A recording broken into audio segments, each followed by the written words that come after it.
I'm Amber Buchanan. We have Bill Connell on the camera, and we're here interviewing John A MacDonald in his home in Albert Bridge.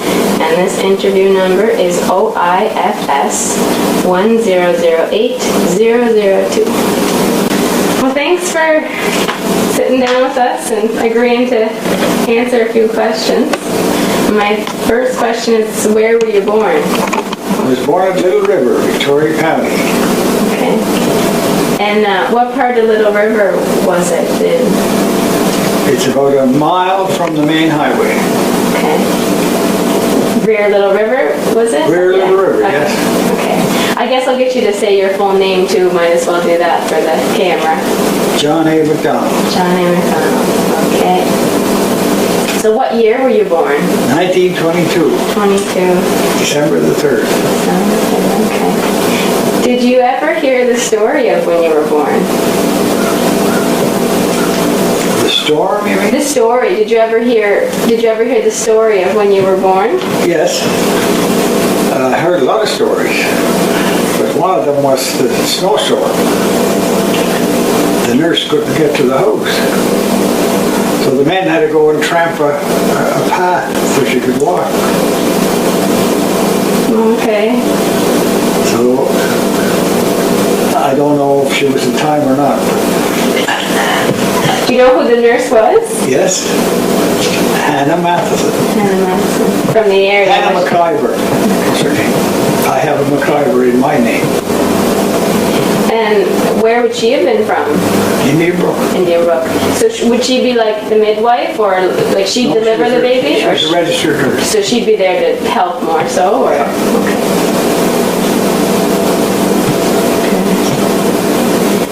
And who were your parents? Murdoch and Mary MacDonald. They were both born on the North Shore. Had been, and my mother was in Boston. My father was in British Columbia. But they came back home and were married in 1915. And who were your siblings? Sadie is the oldest, Sadie McGinnis. DJ, my brother, who's passed on, and Jean McKay. So is DJ older than yourself? Yes. So it would be Sadie. 2 years. Sadie, then DJ, then yourself, then Jean's the baby. Jean's the baby. Okay. So did you always speak Gaelic at home, growing up? Yes. Oh, yes. It was the language of the visits, you know. Mm-hmm. And if you understood, you would hear lots of stories.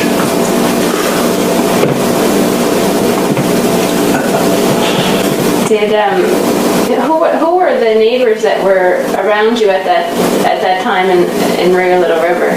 Well, Kenny Morrison was next door, and Kenneth McQueen was next to those people. And on the other side we had my uncle, Dan MacDonald, and then there were the McCaskill family, and the McLeods were the last house at Rear Little River. Okay. Did they all speak Gaelic? Oh, yes. Everybody? Yeah. Okay. So did you travel often? Did you leave the house, go places very often when you were young, really young? Oh, yes. Yeah. Yes, we had a shortcut through the trees to the main road to go to school. Okay. And we came out at, you know where the banana farm is? Yeah. We came out there. Oh, okay. And we went to the plaster school. And the plaster school that's where Donny Claude is now? Like Yes. next door? Yes, next door. And that's still standing, is it? I heard it. Is it? I heard it was still standing. But it's kind of like a shack, you know, but Yeah. still there nonetheless. So how did you travel to school? Like, would you walk every day? Well, yes, we got to drive some days. The road was bad in the wintertime. My father would drive us with a horse and sleigh. And, but in the spring and fall, we walked. Seen lots of rabbits and owls. Yeah, I bet. Yeah. Now, when you, do you remember your first day of school at all? Would it have been really exciting, or maybe not so much? Not so much. Yeah. No. I wasn't too keen to leave home. No. You'd have maybe heard stories from Sadie, would you? Well, we had a dog and I had a harness. Put him in a harness and he pulled the sleigh all over the country. Just like a long toboggan you had? No, it had runners on it. Oh, okay. Yeah. And his name was Barney. I never heard about Barney before. No? No, that's good. Who made the sleigh? My father. Yeah. Yeah. Okay. Now, when you'd be walking to school, would there have to be an adult accompanying you, or would it be just you and your brothers and sisters? My brother and my older sister. Yeah. Yeah. They'd keep And everything. next door there were a bunch of girls next door. They all went to the same school, you know. Mm-hmm. How many were at school then? Oh, there were a lot. Yeah. Big families those days. Yes. Yeah. And there were 2 children farther out at the last house. They went to the same school. So who were the kids that you hung out with a lot, that you'd play with and walk to school with? Alden Mackenzie, the McQueen boys. There were 3 boys in the McQueen family and 1 girl. And we used to coast a lot. We lived on a hill across from the yurt is? Yes. Well, we were across from there. And we had a great place for coasting. Good fun. Yeah. Did you get to play very often? Play? Like go coasting or play? Did you do that quite often? Every time you got home, that's what's the first thing. Yeah. Get out on the hill. Yeah. And then when we moved when I was 10 years old to French River. Oh, okay. My uncle died and my grandmother was left alone. And we moved to French River. My father and mother took over the place. There was a post office there. And my mother my uncle was the postmaster, but my mother helped him. Okay.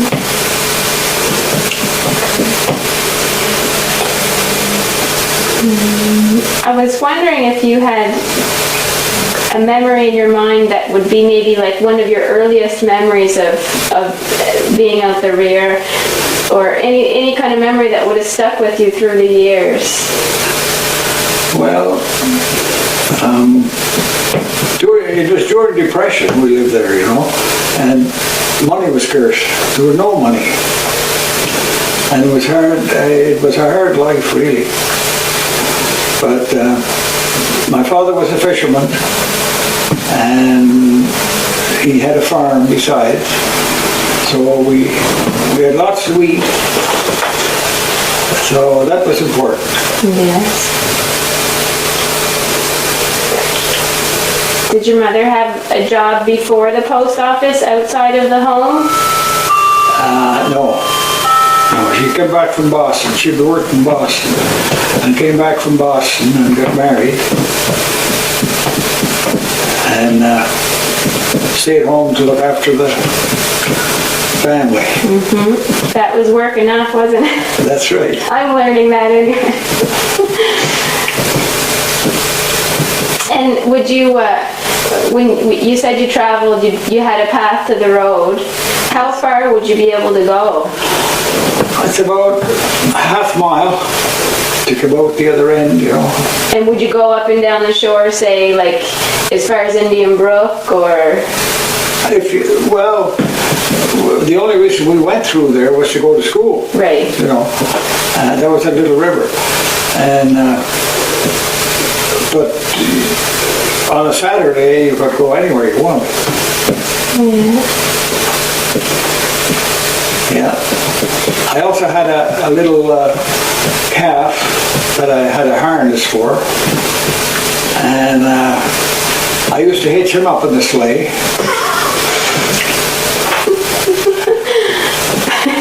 And I did a lot of, I got him stuck in a snowbank a couple of times. Did you? He didn't understand very well.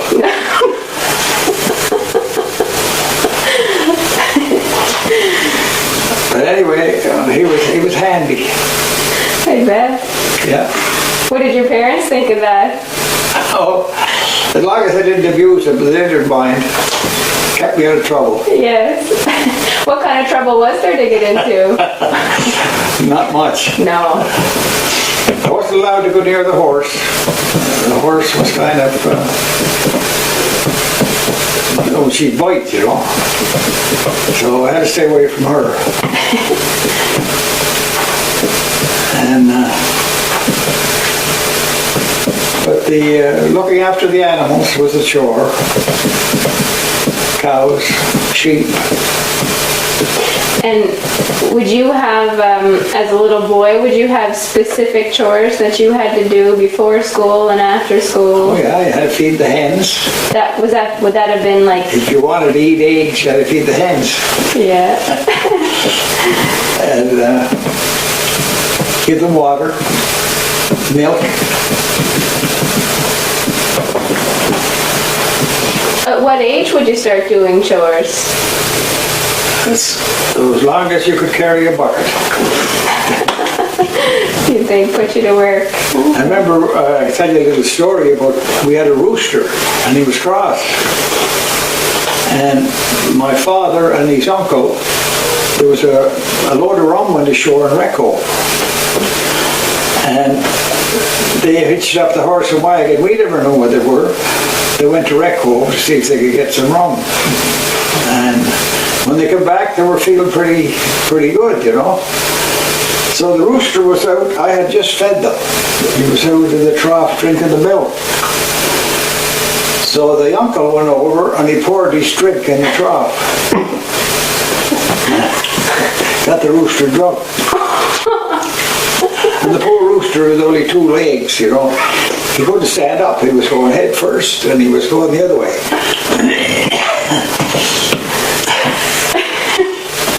Did you know what had happened? I didn't know what it was. Yeah. But they were laughing. They were standing in the barn door laughing, their heads up. But I learned afterwards, after I grew a little older, you know. You remembered back what? Yeah, the name of the ship was the Epicure. What was it called? Epicure. Epicure. Yeah, and they had a bottle, a square bottle with a long neck.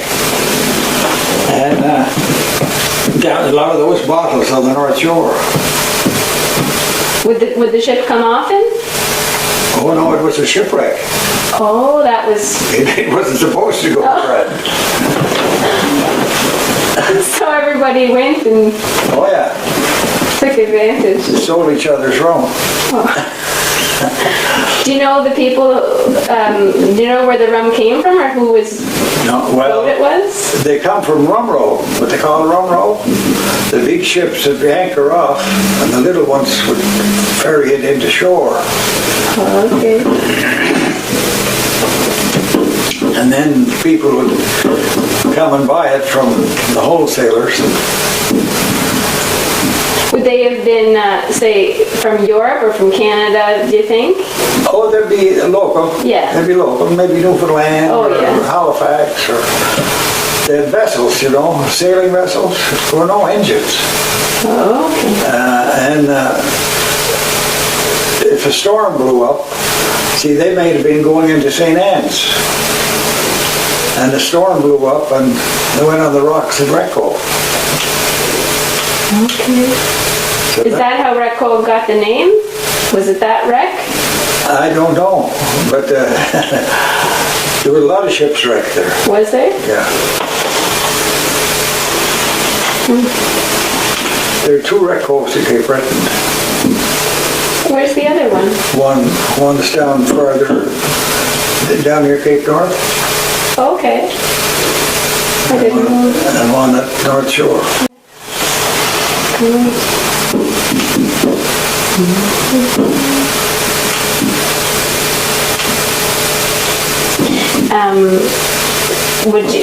At what age do you think you'd be starting to notice that there'd be rum around and drinks? Well, I was 10 when we left Rear Little River, so it was before that. Okay, that's young enough. Yeah. And would you ever think to sneak some yourself? Well, I know what it smelled like. I found a few bottles with a little drop in them. Yeah. Oh, that's funny. But at a wedding, somebody would always buy, they bought it in 5-gallon kegs. They didn't buy it in bottles like they do today. They bought a keg of rum and they'd put it in bottles and they'd sell it to their friends, and everybody had a great time at the wedding. Yes. Now, would they, talking to some of the other folks, I've heard some stories that most of the time if you were going to have a drink, you'd have to go outside. Oh, yes. So you wouldn't sit around and have a drink together inside. No. And why do you think that was, that they wouldn't? Well, there were always people, a mixture of people, like the Sons of Temperance were strong down there. And some of those would be at the wedding or at the party, and the clergyman would be there, so you hid it from those people. Okay.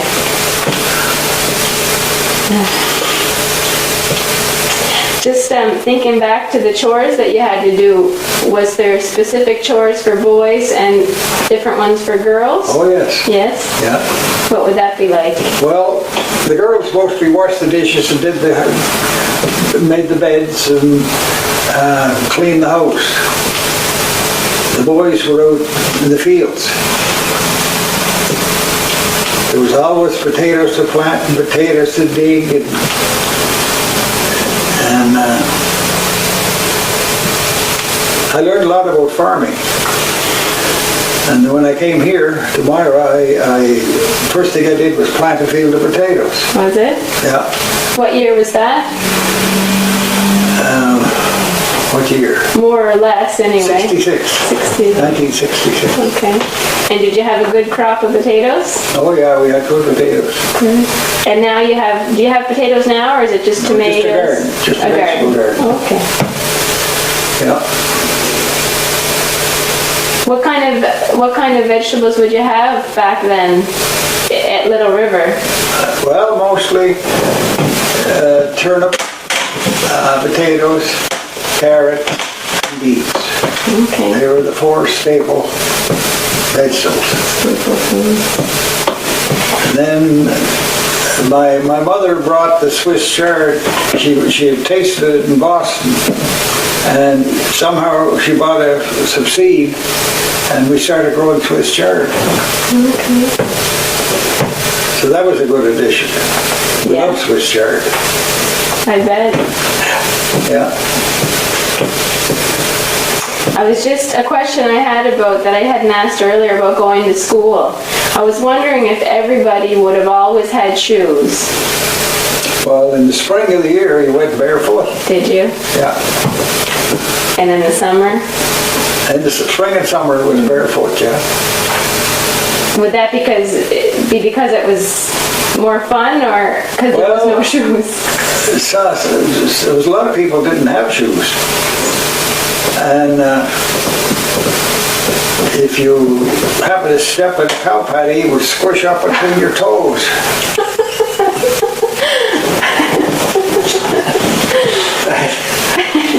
And there was a lot of that happened.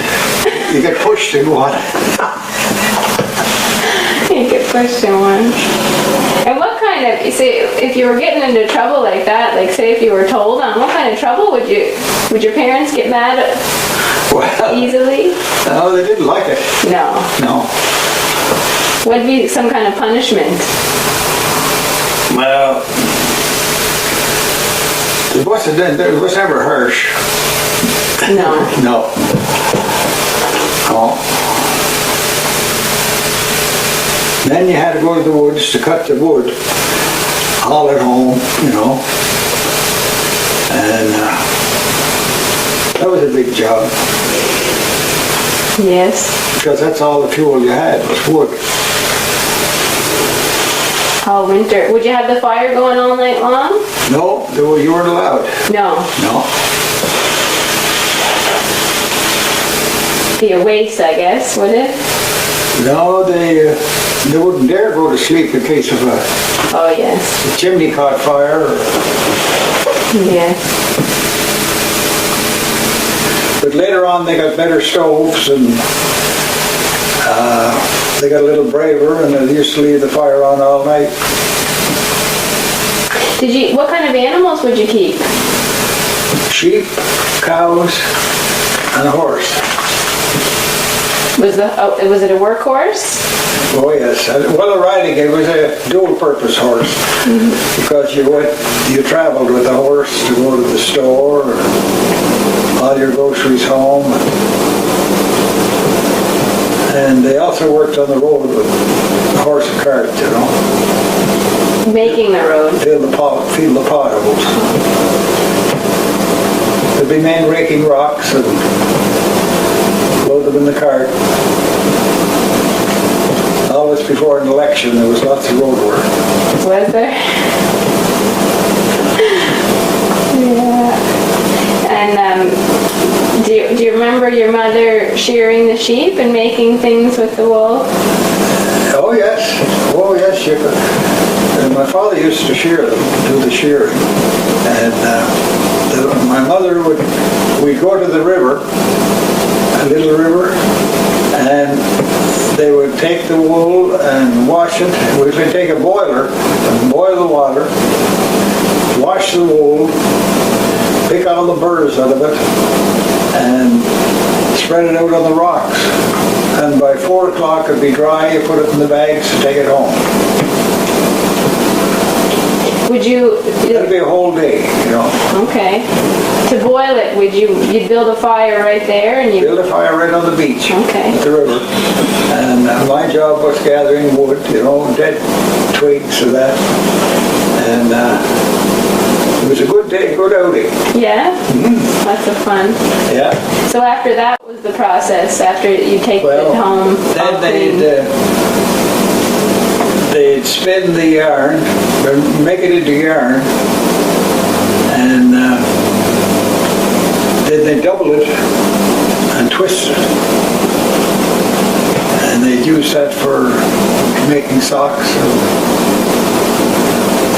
They made a lot of things, mitts and socks. Did anybody you know have a loom? Oh yes, every house had a loom. Did they? Yeah, we had one in our house. And your mother used to make? No, she couldn't master it. Katie Ann Urquhart was the lady that came, and she stayed with the loom until she finished with what you wanted, you know. Like a suit or a blanket? Or? A blanket, mostly blankets. Okay. Then you'd have a milling trolley. And then you hear the Gaelic songs. So would you do it at your home or a neighbor's house, the milling frolic? Milling frolic was mostly at other houses, because my grandmother was quite old. But there was a lot of them on the North Shore. How old were you when you'd start going? The first time I ever went I was about 10. Okay. Yeah. That's old enough. Yeah. Thank you.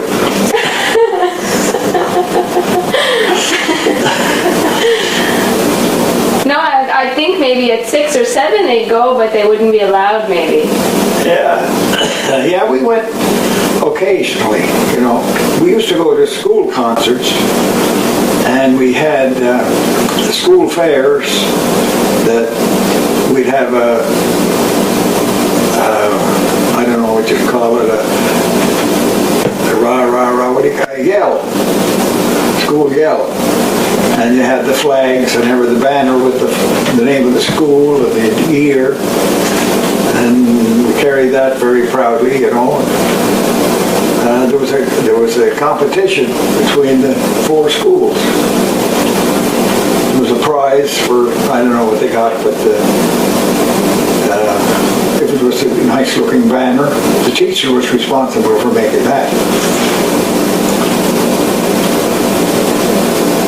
What were the other schools besides the plaster? It was Indian Brook and French River and Recco. Okay. And there'd be about maybe 100 kids in each one? No, maybe 50. Okay. That's quite a bit. Yeah. Compared to today. Yeah. Oh, when they'd have the school fair, there'd be a lot of people there. Yeah. Yeah. And it'd be just in one location, or you'd kind of be marching up and down the shore, or? Well, they'd have it in different schools, different years. Okay. Playing games and? Playing games, yeah. Selling homemade ice cream and kick the barrel around, you know, that's how they made the ice cream.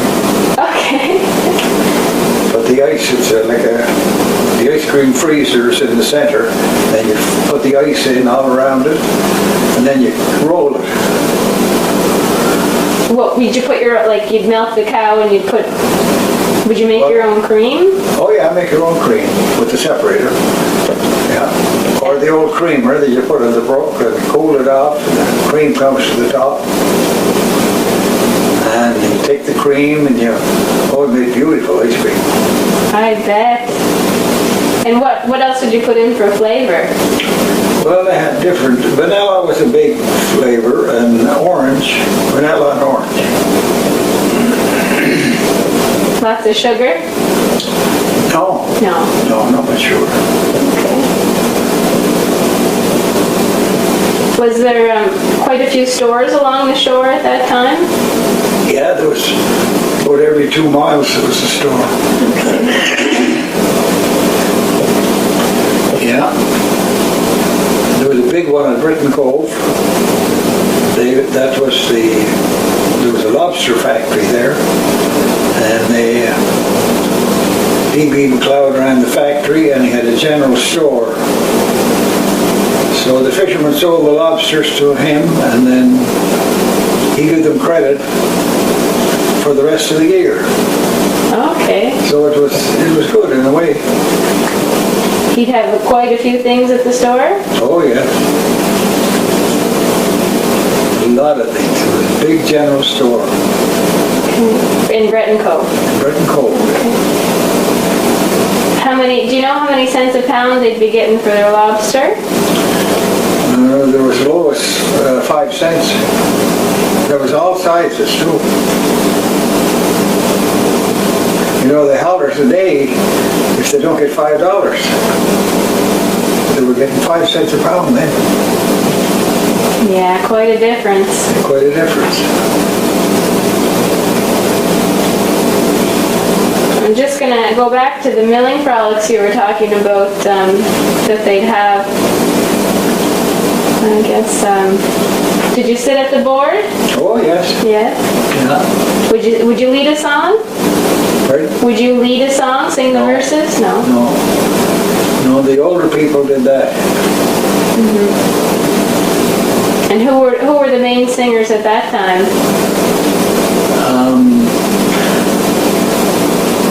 Well, there was a lot of them.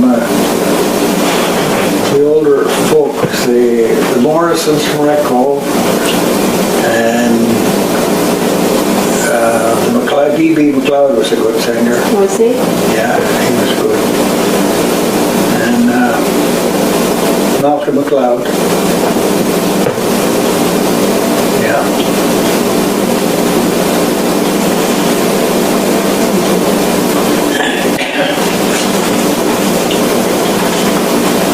Did you ever go fishing with your father? Yes, from Little River. We went fishing with him from Little River. First ride I ever had in a motorboat. They towed us. Dan McCaskill had the first motorboat on that shore. And he towed us down to Britain Cove to sell the lobster. That's the first time I ever seen a lobster factory. And then going back, he said, "You come with me." And I got in the boat. And the first thing I put my hand on was the exhaust. And I was, "Oh." That wasn't very nice. No. But I enjoyed the ride in the boat. It was just a mechanical marvel, the way the thing worked. I bet. Yeah. How old were you then? I'd say about 7. Yeah. 6 or 7. So, did your dad have a motor or no? He still had a... My dad? Uh-huh. No, he didn't get a motor until,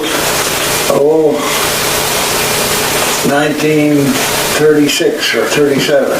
Okay, you'd have to save up quite a bit, I guess, for that. Yeah, he bought it from a relative in Ingonish. Paid $50 for it. That was a lot of money. That's a lot. Yeah. That's a lot. And how many traps would they, like they had, there's a picture, or no, that was a picture of Murdoch's boat, Murdoch McGuinness's boat that Sadie has, the sort of the dory, the rowboat.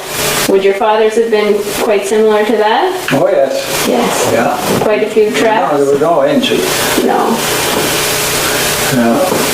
It was just roll. Hard work. What would the season times be like? From what time of the year to what time of the year would they? Same as today, 15th of May to the 15th of July. Is that right? Mm-hmm. The same. Yeah. Did they have a limit on what they could catch? No. They didn't fish as many traps those days. No. Because they had nets, for catching herring, and you had to look after.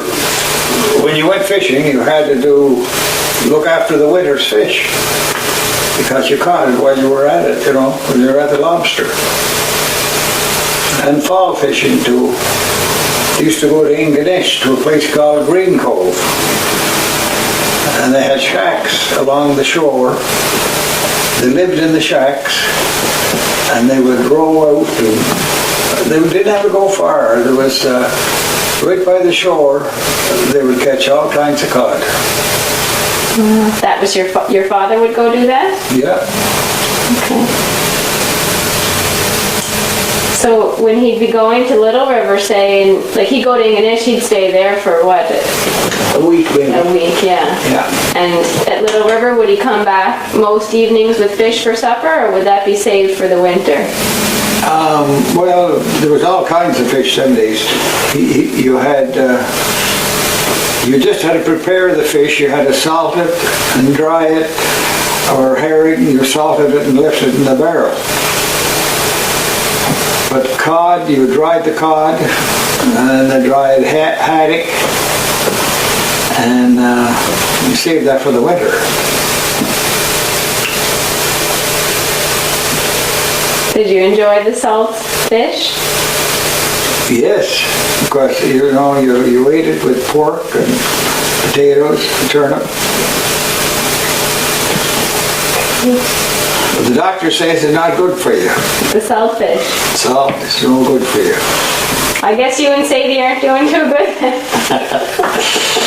But we ate more salt those days and grew up on it. Yeah, indeed. There was no refrigeration. There was no, not even an ice box. No.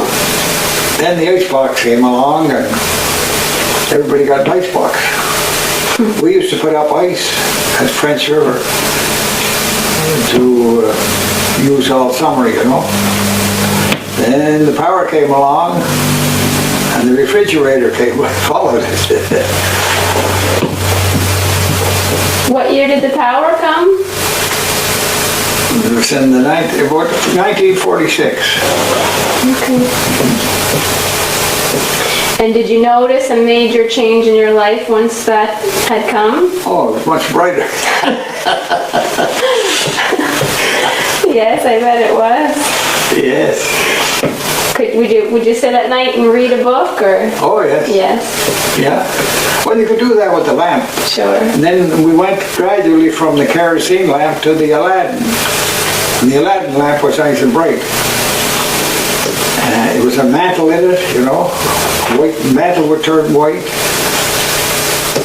And we had lamps in the church. They were gas, white gas. And I was janitor there, and I used to have to keep the lamps in good shape, and the mantles, you know. But it was dangerous, you know. You could have an explosion. What was your first job? Was that janitor job the first one you'd had? Yes, I guess it was. And they'd pay you? No. No. Then when I left to come to work in Sydney, I fished for 4 years. And you fished for 4 years in Little River? no, at the French River. Oh, okay. Yeah, I fished with DJ for 2 years and with Johnny Cook for 2 years. And then the war broke out. I was working in the woods for $1 a day. So I came to work in Sydney and there was lots of work here. I got a job at the Sydney Engineering, repairing ships. And then I joined the Air Force. Well, before I joined the Air Force, I met my wife. More importantly, hey. And I joined the Air Force and got married while I was in the Air Force. And we're still around. Did you travel with the Air Force? Yes, I was in the Marine Squadron. And we were air sea rescue. We did salvage work and saved a few ships that were aground and we saved the people off them. There was a ship with a fire one night off New Brunswick, near New Brunswick. And we went out, it was dark, pitch dark, you couldn't see where you were going. And I remember there was a hatch in the wheelhouse. The boat was very fast. We cruised at 48 miles an hour. Top speed was 60. I have a picture of it, I'll show it to you. And the thing was to get out there, help them and get back. Anyway, we were traveling in this, it was, you couldn't see. So you had to open the hatch and put a man out there. And the wind was so hard on his face, he couldn't stand it very long. You had to take him down and put another one out.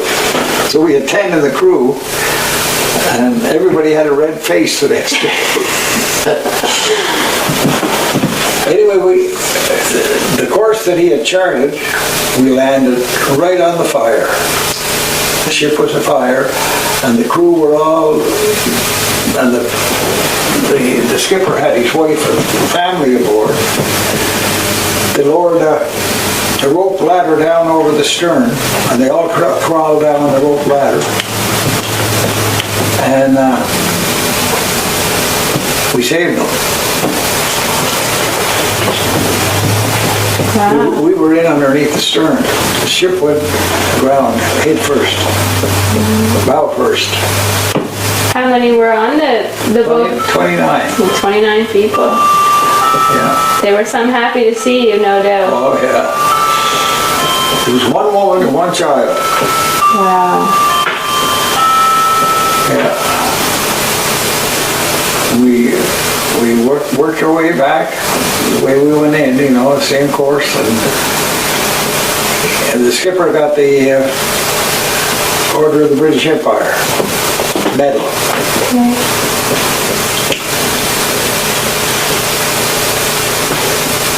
So that's the kind of work we did in the Marine Squadron. Wow.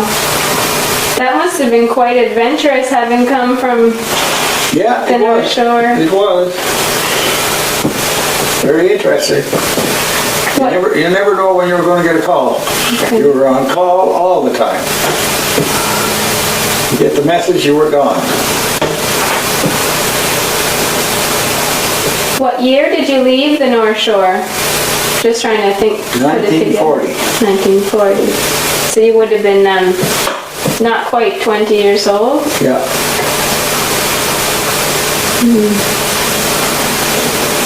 And what grade did you go up to in school? I went to grade 10, and then I took a GED course, and I finished. Grade 10 was quite high for that time, though. Yeah, Oh, yeah. yeah. Well, you had to move. You couldn't get high school down there. No. No. You had to move to a higher school. I'm just asking about the Gaelic and wondering, when did you notice a major shift? When did you notice starting to speak English so much? Well, when I left North Shore, all the conversations changed to English, you know. How did it make you feel at the time? Well, I don't know, it grows on you. You don't notice it. You do what you have to do. Yes. Now, when you went to school, would your lessons be in Gaelic? No. No, so you'd learn English right from the beginning in school. Yeah. And would you be allowed to speak Gaelic in school? There was no restriction. Okay. No. So you could speak on the playground or whatever? Oh, yeah. Okay. The funny part of it is, when I joined the Air Force, I met a fellow that was from Hawkesbury, Ontario, and he spoke Gaelic. Really? Yeah. And the second funny part of it was, his name was MacDonald. So would you two converse all the time in Gaelic? Oh, yes, we had our little sessions, you know. Yeah. I met him in Manning Depot in Toronto, and you were there I was there for 60 days, I think. That's where you got your basic training. And where he went, I don't know. I never heard from him since. But I learned afterwards there was a big Presbyterian congregation in Hawkesbury, and they had a Gaelic choir in the church. Do you know if they would have been presenting? Yes, got DJ Gillis took some of the North Shore singers up there. Was that right? Yeah, To the church? to the church, to an anniversary. Oh. Did you hear about that trip? Oh yes, yeah, yeah. I knew DJ Gillis. He used to stay across the road from here, at Margaret McLean's, in his later years, you know. And he used to tell me all the stories. He was a very interesting man.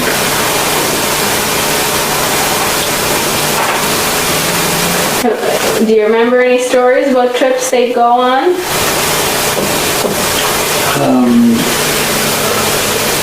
No, well, only the stories to Quebec, in Quebec, where they went to those church anniversaries. Right. Yeah. How long did they stay there? Well, they began for the weekend. Okay. Yeah. The whole crew of them went up? Yeah.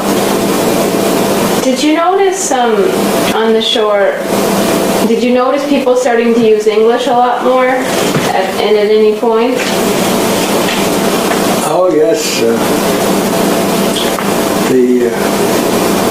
There were some families, they never learned Gaelic. I don't know why, but it got, I guess they got ahead of the Gaelic, you know. Did you ever feel, did you ever, after you left the North Shore, would you ever feel embarrassed to speak Gaelic? I don't think I was ever embarrassed. I met an old lady, I was in the insurance business, and I met this old lady who had moved home from the States. She was from North River, and she was living on George Street. And one of her daughters had the insurance policy, and I had to call there, and she was dying to get somebody to speak Gaelic to her. I didn't know it until she told me. So we used to have a little conversation, you know. That's pretty nice. Yeah. Bring you back. Yeah. Did your family go to church all the time? All the time, yes. Yeah. And what would the service be in English and in Gaelic? Yes. For every week? Yes, every week. Yeah. The United Church formed in 1926, and the Frasers, Archie Fraser was the minister, and he was quite a Gaelic preacher too. Okay. Where was he from? Well, he lived at the manse in North River, but he formerly from Bullertree. There were two brothers, James and Archie. James was in Big Burdore, and Archie was in North River. Did you, as a young fellow, would it be a little bit boring sometimes going to church? Yes, it's all of that.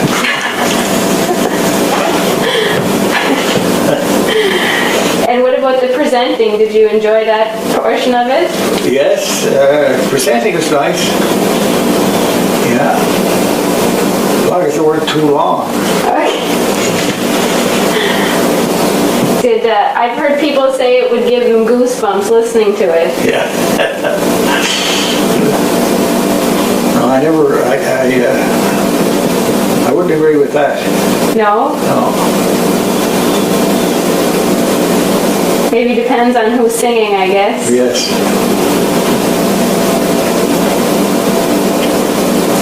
Did you ever notice a point, like, if you were going to talk with your brothers and sisters, like, it would be in Gaelic up to one point and then it would go to English? Was that a smooth transition or did it feel normal? Oh, it was normal. Yes. Yeah. Yeah. Now the church would have been fairly strict in those years, I guess, would it? Yes, very strict. Yes. What are some of the major differences you see between the church and religion nowadays compared to the old days? Well, attendance is the biggest thing. You know, attendance dropped off a lot. I don't have an answer for it, but it's, I don't know, we seem to be a dying breed. And what about the sermon part of the church now? You notice a big difference? Well, there are good speakers and not so good speakers. Now, did you raise your children to grow up in a... Yeah, they all went to church. Okay. They were very active until they hit high school. Then they went the other way. When you were a teenager, did that happen often on the North Shore? Kids would lose interest? Well, there was nowhere else to go, you know. You're dressed up to go somewhere, You went to church? Now, what about milling frolics when you're a teenager? Would that be a social event? Oh, definitely. And would you be sneaking booze and trying to get away? You'd walk 10 miles for a milling frolic. 10 miles. Yeah. I traveled on a bicycle. First bicycle I had, I traveled 10 miles, no problem. Wow. Ooh. That's quite a trip. Yeah, quite a trip. And would you ever be going to maybe meet some girls at the milling frolic? Like, what about dating? Well, I was too young at the time. Yes. I didn't get the first lesson till I came to Sydney. Did you get homesick very often when you were here? No, I was pretty steady, I think. Mm-hmm. You often think of it, but not really. I've seen people that are homesick. Yes.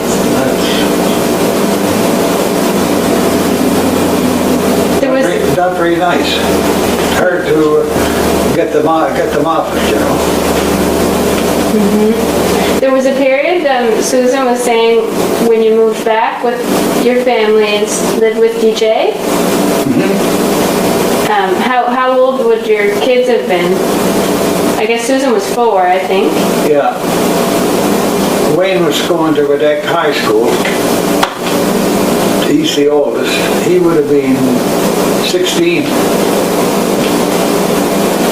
So what prompted the move back? What prompted it?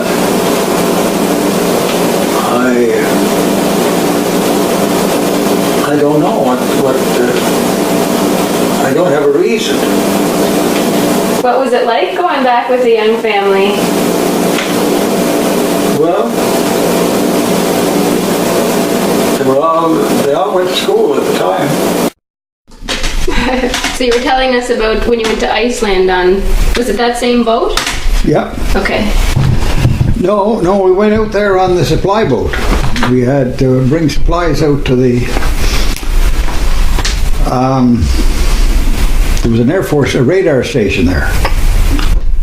And we had to bring, when they closed the radar, we had to bring the radar station back in. We got lost out there one time, and we contacted an American ship that gave us a position, and if you charted, you'd be in Edmonton. Oh my God, it was awful. And then we iced up, and the rigging all fell, broke. In the middle of the ocean? Yeah. Finally we hobbled in, and we got back into Halifax.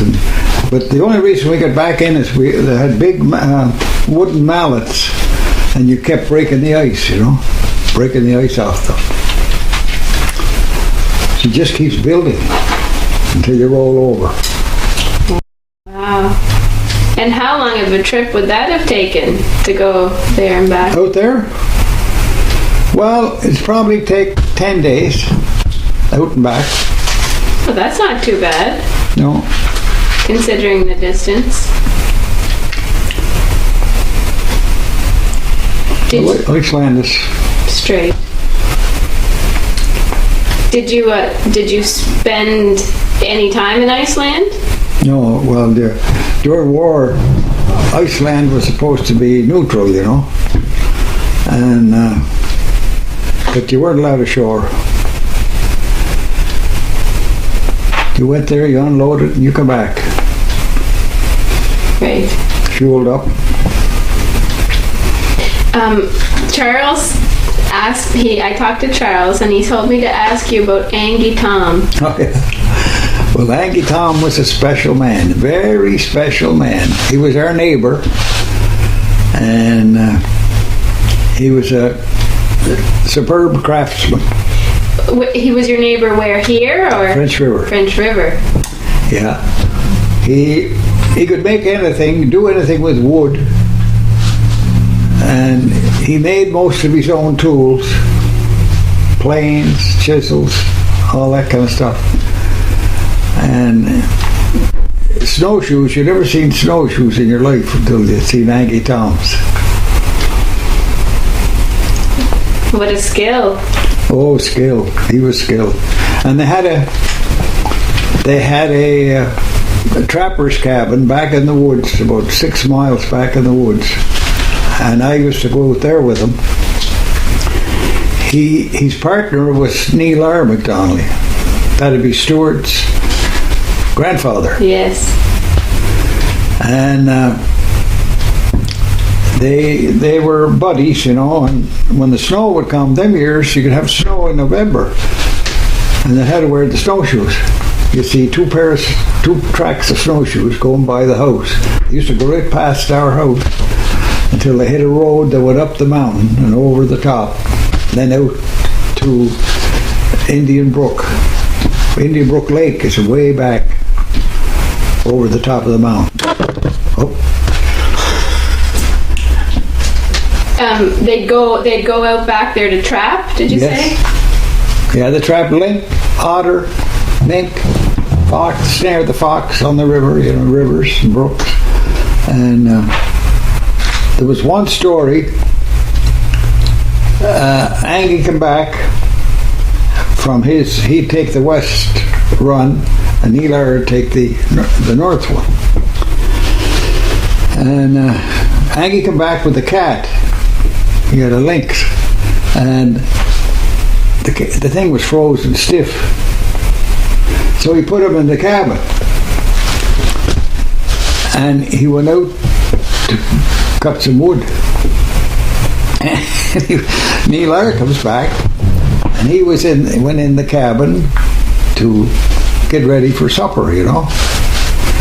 It's getting dark, and the cat woke up, came back to life. In the cabin? In the cabin. Neil made a dash for the door so he couldn't get out because they didn't want to lose him. Close.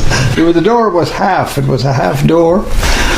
And because when it snowed, you had to get in the top. Anyway, the cat was going around the cabin. It's not a very big cabin, but he was going around, running around the walls. And he smashed everything that was in sight, broke the lamp. And Neil was in there. The Angus heard the racket outside, and he came to see what he could do. For God's sake, no one open the door, he said, he'll get out.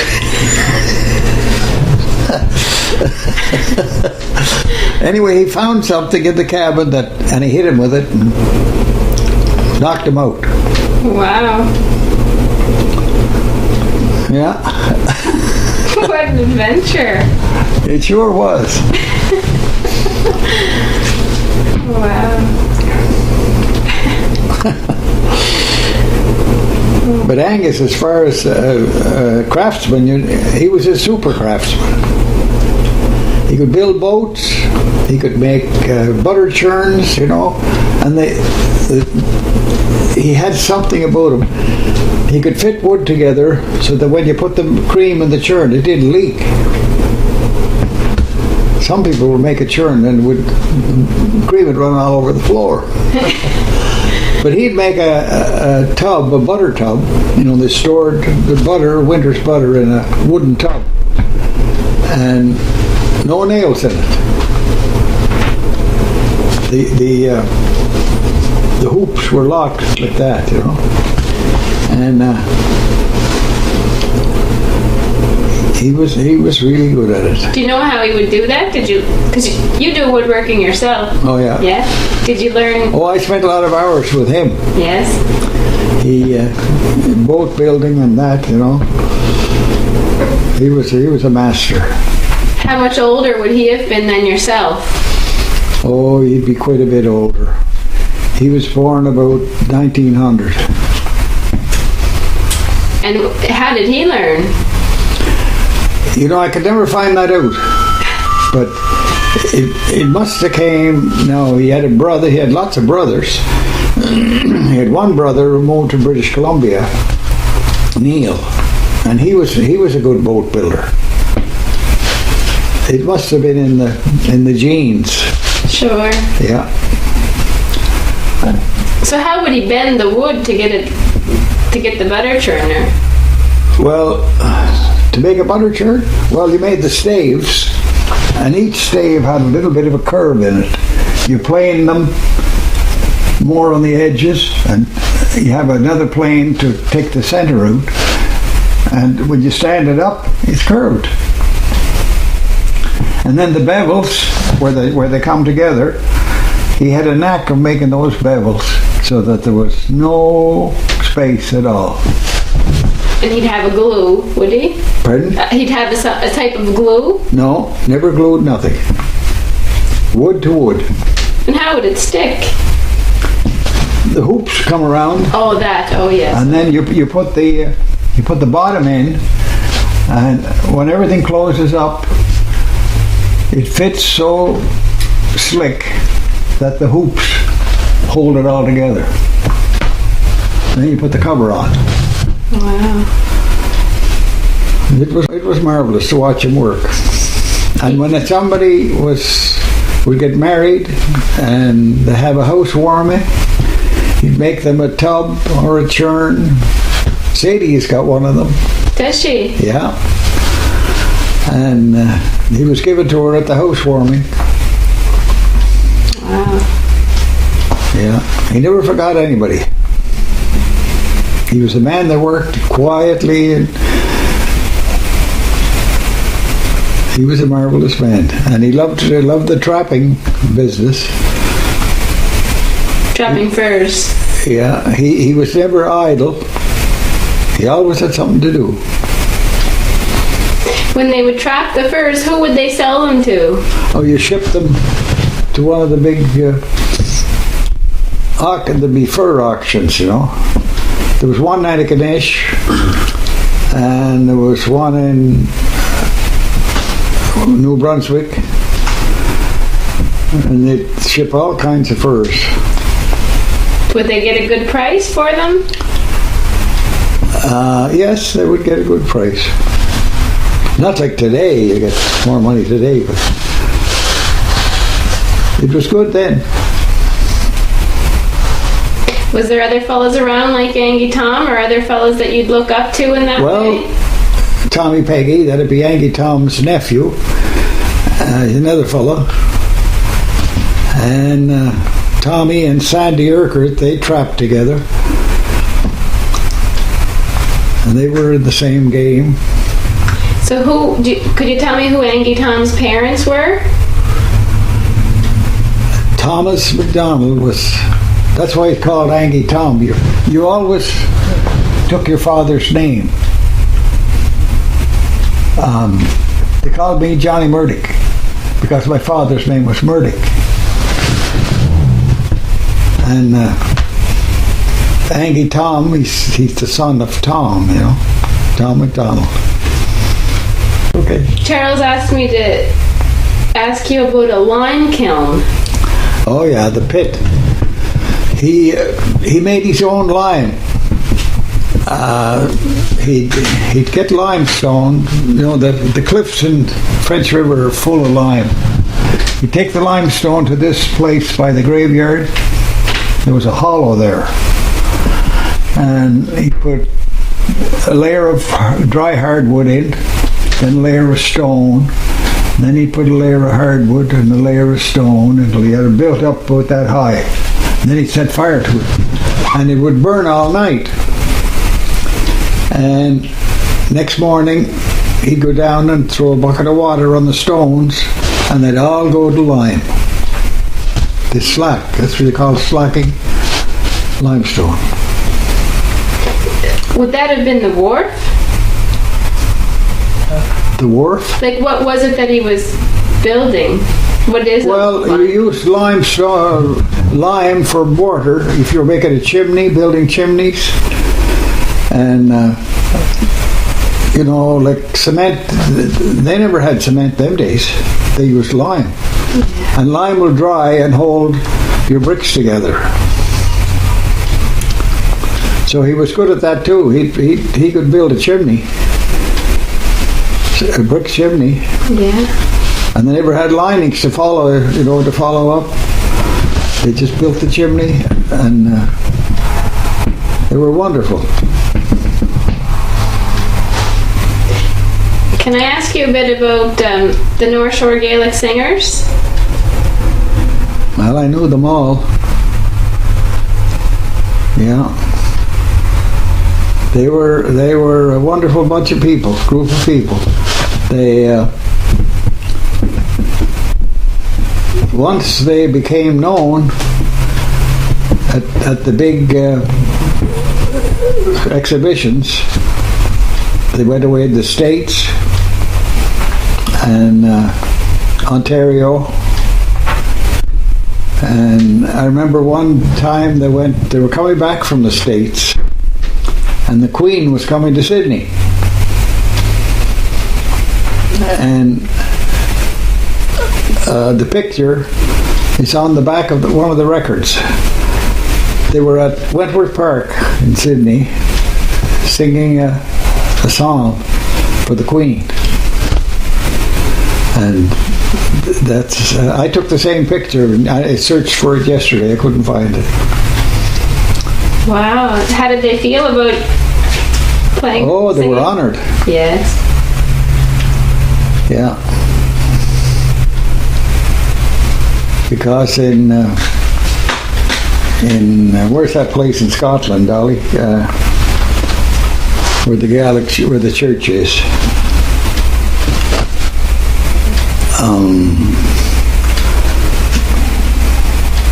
Where's the castle in Scotland? The Royal Castle. Okay. Yeah, Edinburgh. There's a church in Edinburgh where they still preach a Gaelic service. Okay. There's a man comes down from the Highlands every Sunday morning, and he goes there and he preaches. It's paid for by the Crown, of course. He preaches the sermon, and then he heads her back to the Highlands. When we were over, his name was Campbell. And MacDonald's don't like the Campbells. No. The history's still going, is it? You know the story. Deep was the snow that night in Glencoe when they murdered the house of MacDonald. You know, the Campbells are supposed to be the rebels that murdered the MacDonalds. Glencoe, that's the place. I was there. Were you? Yeah. How did it feel to go there? I was looking around to make sure there were no Campbells around.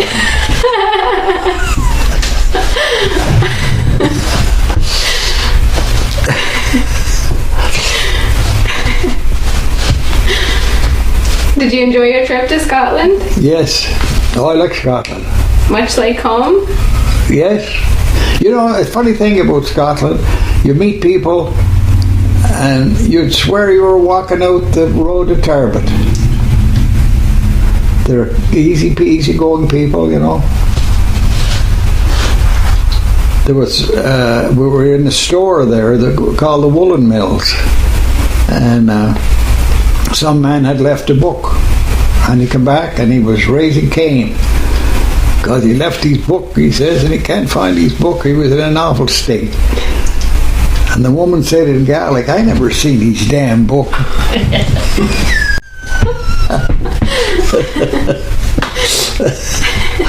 She knew he couldn't understand it. Did you go to Lewis? No, we got on the ferry, and we wouldn't have got back in time to catch the plane back, so we had to get off. We were all night in the woods because the engine broke down, and when they got it, they sent another engine out from Inverness, and he pushed us into Lochhouse, the Kyle of Lochhouse, and we stayed in that hotel, the Kyle, for the night. And in the morning we were going to go across the Skye, and we got down to the ferry wharf, and we looked at the timetable, and we couldn't get back in time. Who all went with you? Just you two went? Yeah. Okay. I was thinking maybe you'd gone, because I know Jean and DJ went together. Yeah. I didn't know if you went at the same time. No, we were in Paris. Wayne was in Paris at the time.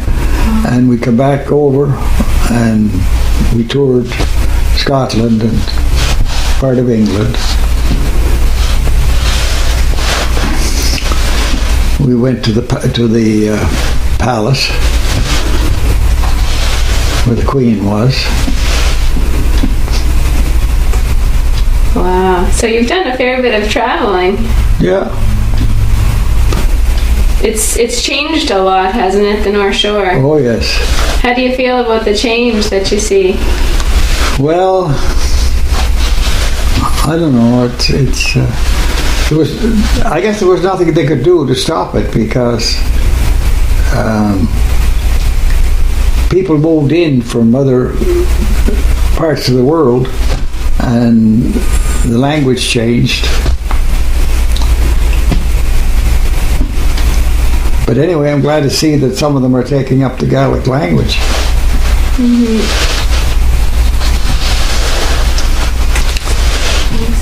Yeah. How many people are teaching it now? Across Cape Breton? Yeah. Well, all right in the North Shore. Bucky's teaching in North River. Every Sunday. And myself. And Shannon teaches when she's here, but she's away a lot as well. I guess it would be just that. It's Angus MacLeod, that's right. Oh, yes. Yeah, he Goose Cove. And yeah, him and I and Shannon have all made trips to Cape North. And You got a class down there? we did. Yeah? Yeah. Yeah. And Angus will go to Sydney. He goes to Bedeck. Does he? Yeah. Yeah. Oh, they'd love to have you there any day that you'd like to go. They'd just be thrilled. Yeah. I know they would. Yeah. Well, there's a young Morrison boy from Ashby. I don't know if you know him or not. He went to school with Alan. Kenneth? Yeah. That's him. Yeah. And boy, is he ever good at it. Yes. He's doing great. Yeah. Well, do you converse with him in Gaelic? Yes. Oh, good. Yeah. I met him at Dennis's funeral. And we were talking, and I said, Jean, my sister, was there. I said, she'll keep up to you.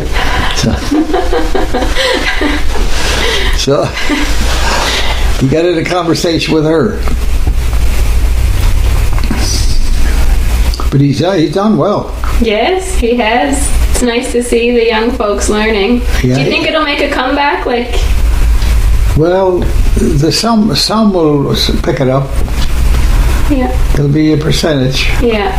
Was there ever a time when folks would be worried that the Gaelic would disappear? No. No. Didn't think of it, I guess. There was an awful lot of it in Sydney at one time. Mm-hmm. They even had a newspaper, Moxnala. Mm-hmm. And went the other way.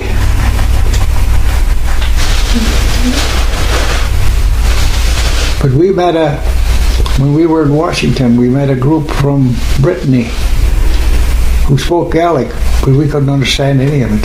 Oh, okay. The reason they spoke Gaelic, they were in a French country. They were in France. And they had to have a language that nobody could understand but themselves. And they had a dialect all of their own. And you couldn't understand a word? Not a word. Oh. They had Tommy, Peggy, and I together, and they couldn't understand our Gaelic. Now, when you'd visit with Tommy Peggy or any of the other Gaelic singers, would it always be in Gaelic? Oh no. No. Oh, we spoke in English most of the time. Is that right? Yeah. Now, what was you told me yesterday you had the big plate and you'd made a trip to Toronto with the... No, we were in Washington for the bicentennial. And Mike McDougall from Ingonish was there with the fiddle. You remember Mike? No, he was gone, I guess. Oh, what a man. He used to have fish traps, and he hired help to help him with the fish traps, but he was some fiddler. His father was a piper, and he's the fellow I told you played at Jean's wedding. Yes. Yeah. Poor Mike died. He had a bad heart. But we were there for the bicentennial, and what was it called? New Ways in the Old World. New Ways in the Old World. Who went? It was the choir, you said? Yes, it was Ross MacDonald, all the people that are on the plate. Okay. Yeah, Johnny Shaw, Roddy, Alec Carr, and Tom MacDonald, and I.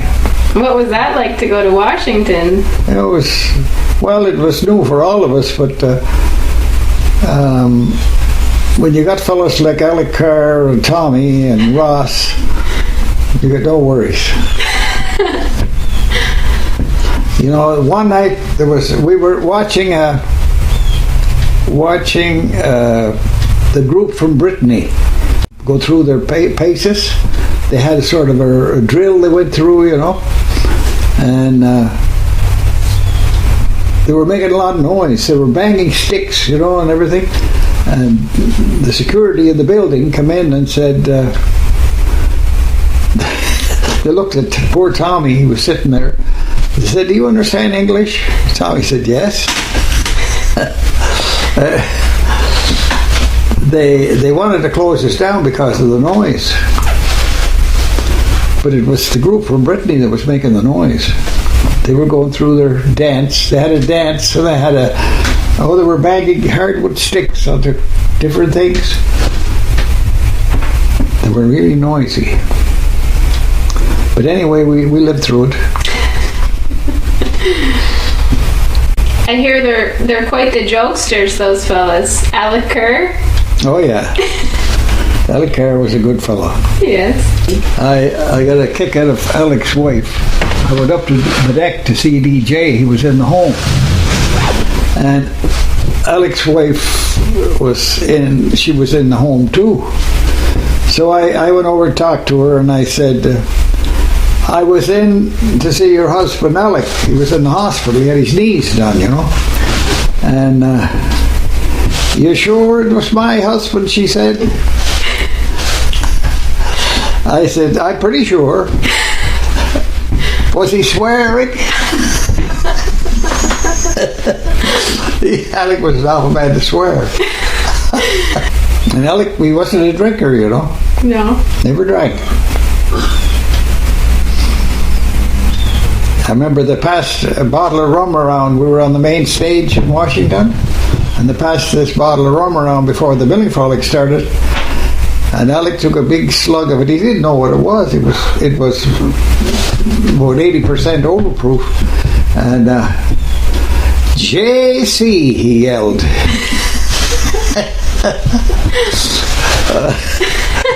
He got a big surprise. He thought it was Coke or something.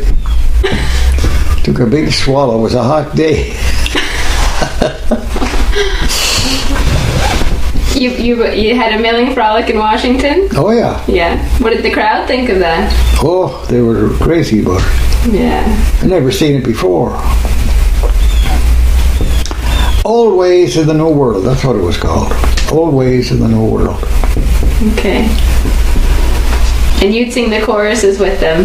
Yeah. Would you lead a song at that time? No. No, Alec Carr, Ross MacDonald, and Tommy. Johnny Shaw was good. Chalkin. Yes, what a voice. He was born in Indian Brook and he grew up there, but he used to work with Malcolm McLeod. And he'd be down there helping Malcolm, you know. And Malcolm was full of songs. So that's... And Johnny Shaw's mother, she taught him most of the songs. Oh, Johnny Shaw's mother taught him? Yeah. Okay. He had quite a few. Oh, he had a lot of... He had a huge repertoire of songs. He'd take a drink himself, would he? Oh, yes. Would he ever? Yes. Yes, we heard a story recently that I guess Effie wasn't too keen on the drink though herself. He'd be scared. Yeah. Trying to keep it from her. Yeah. Oh, yes. He was loyal. Hearing stories about Tommy Peggy, they say that he was quite the Gaelic scholar, reading and writing. Yes. Do you read and write Gaelic? Well, I can read some. Yeah. Yeah. Yeah. I was just looking at that paper you gave me. Yes? There's some Gaelic at the top there. Yes. There's some big words there. I don't know what it means either. You don't? It just means the North Shore Gaelic Cultural Centre. Yeah. Yeah. But I hadn't seen them before. No. Yeah.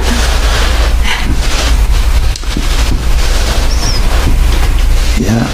It's a new one on me. Cultural, I guess. That's the word that's...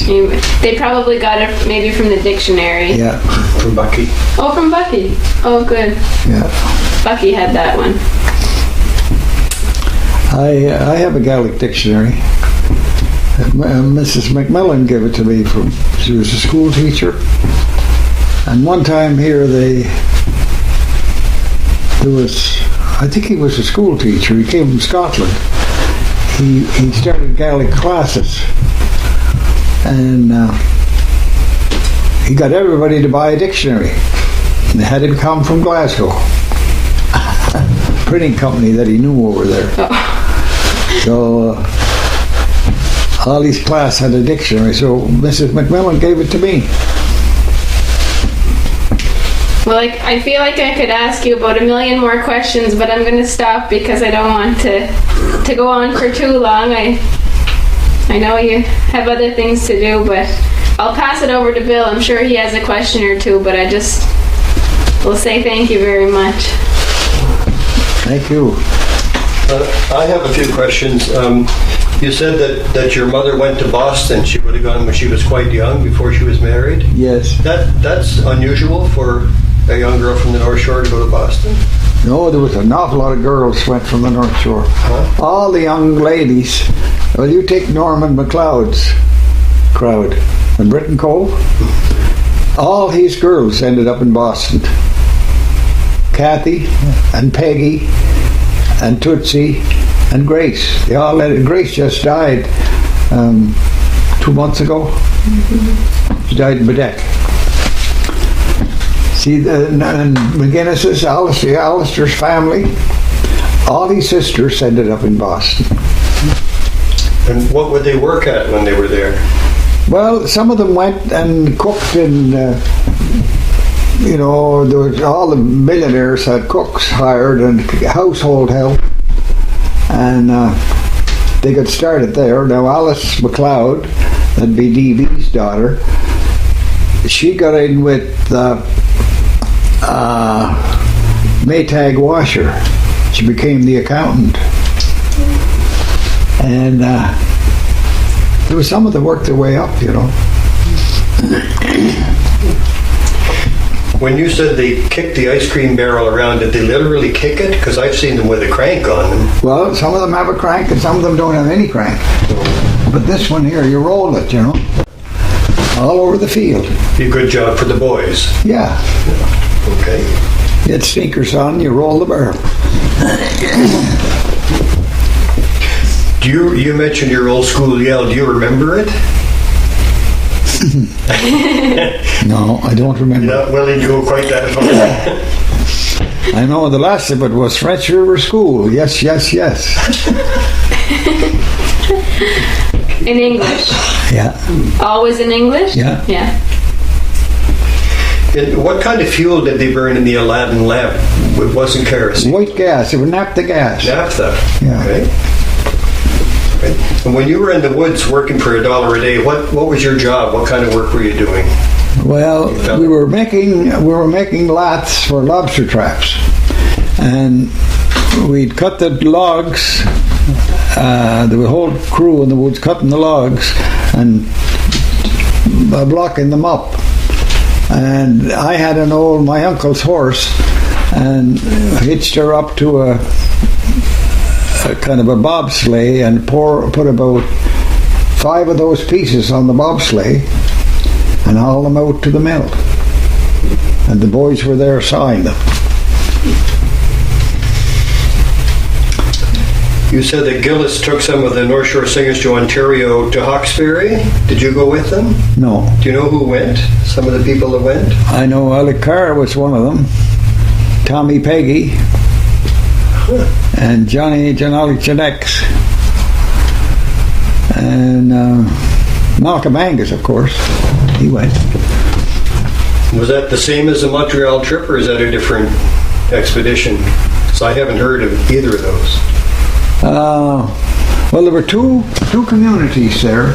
They were Scottish, and they were Presbyterians. They had their own choirs, and Alan MacLeod could tell you what the name of the other one is. When they went to do concerts, it was different from a milling, or did they have a milling? Did they have a table that they used when they were on stage? Oh, definitely. They did? Yeah. Okay. Yeah. Right. You set up the table the same as you were milling the homespun. Okay. Would they bring a homespun or just a blanket? They had blankets to sew them together, you know. But the original, you know, the homespun was made in lengths that would go right around the table, you know. They could, I don't know how many yards it would be. It would probably be 15 feet long and 30, probably 35, 36 feet. I mean, you get that all wet, it's pretty heavy. The table, you know, it has to be pretty strong to hold it. There's a table at the hall now, and we're wondering what kind of wood it is made out of. Probably black spruce or hemlock. If you saw it, I guess you'd know. I would say it's black spruce or hemlock. Okay. You mentioned Angus snowshoes. What was special about them? The craftsmanship in them, and what did they look like? Well, they were special because they were well made, and they wouldn't loosen up like an ordinary snowshoe, you know. Like some of the ones you buy, if you use them for 2 months, they're all loose. But these were the cross pieces. There's 2 cross pieces in the snowshoe, and the lacing in between is so tight that it'll never loosen up. Hanky Thomas, some of them were, I guess they were 40 years old. Still good. Were they big snowshoes? Oh yeah, they'd be about that high. You stand them up. Taper on the end. Yeah. And there was a little bit of an upturn on the front. He had the mold, you know, he'd make the mold, and he'd be walking from the trap line home, and he'd spot an ash tree. You know, every time he'd go by that ash tree, he'd look at it until it grew big enough to cut it down, and he put a rope on it and haul it home. It may be 6 inches in the big end. He'd haul it home, and then he'd split it and make snowshoe frames out of it. And he'd plane that down. The frame at the back end, there's a sort of a handle on the back end, and it's bigger at the tip than it is up at the neck. And he'd have that plane down so smooth and so fine. No, never used sandpaper. Everything was done with the plane. Oh, he was a master. And then when he put it in the mold, he'd get the front curve, just a slight curve in the front, so you wouldn't hook the snow, you know, when you're... Well, they were great snowshoes. It took me a long time before I was allowed to put them on. Mm-hmm. Yeah. Finally, he said, yeah, you can try a pair. Well, my last question is, we've been listening to your clock. I wonder when you started making clocks and how many have you done? Well, I made 3 of them there. And there's one in that bedroom and there's one here. How many? Susan has one. Wayne has one. I guess about 10 altogether. Thank you. It was a pleasure. Well, I hope it's some good to you. It's more than good. It's great. Any last words? Any famous last words? Anything that you expected that I'd ask that I didn't ask you about? No, you did pretty good. You did pretty good. Bye-bye. Okay. Well, Hamishafaski Kuyu. Thank you for your patience, my dear. Yes, Locked in thank the you. corner for 2 hours. Well, in the corner here all day. All right. you know, she seen the show and didn't even pay admission. Yet.